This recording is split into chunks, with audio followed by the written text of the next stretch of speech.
tegu siis sauna ja pesumajaga, mis läheb Azovi pataljonile.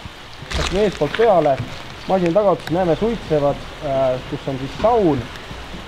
Selle eesruumi moodustab siis duširuum. Ta ongi komplekteeritud sellisena, et pesumaja ja saun oleks autonoomsed kompleksid, neid saab ka eraldi paigutada ja kokku annab see siis sisuliselt täieliku autonoomsuse liigutada kogu üksust, kuhu täpselt tarvis on.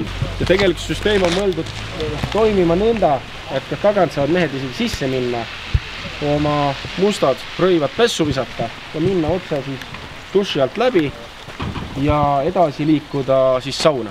Mahutab lavale koos oma 2 kerisega 16 meest. Kõige olulisem ja keerukam osa sellest on tegelikult pesumaja, kus on siis 4 tööstuslikku pesumasinat ja 4 tööstuslikku kuivatit koos kohapealva generaatori süsteemiga ja veemahutus ja pumpesüsteemidega. Saun läheb kuuma puuküttel, 2 17 kilovatise huumhaige puukütte keris. Temperatuurina läheb ta nii kuumaks, et kui palju aga teda kütta. Isiklik soovitus on üle 65 kraadises saunas pole mõistlik käia. Seal on kokku kerise kive sisuliselt pea 500 kilo, kust saab piisavalt leili. Ja teatavasti veeauru soojuse mahutavus on 2 korda suurem, kui on keskmine õhul ja hoopis sealt saab oma energia kätte ja ka kõvemad mehed saab lavalt alla visata. Kulukam osa on kerise kütmine. See on nagu tavaline saun, võtame jämedalt tund aega. Ülejäänud osas on, kui vesi on olemas, käibita ainult kenekad ja hakkab pihta.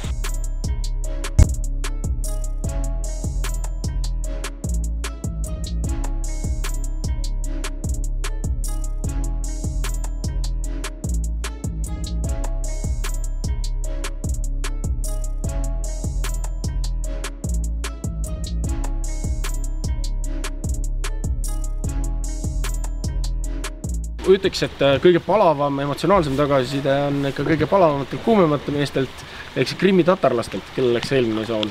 Tatarlaste juht ütles otseselt, et see saun päästab elusid ja kõrvalüksuste juhid on talt küsinud külmadel aegadel, et millega sa oma mehi toidad, et kuidas on võimalik, et ainult sinu üksuse mehed tulevad rõõsadena, eks ju, kaevikusse.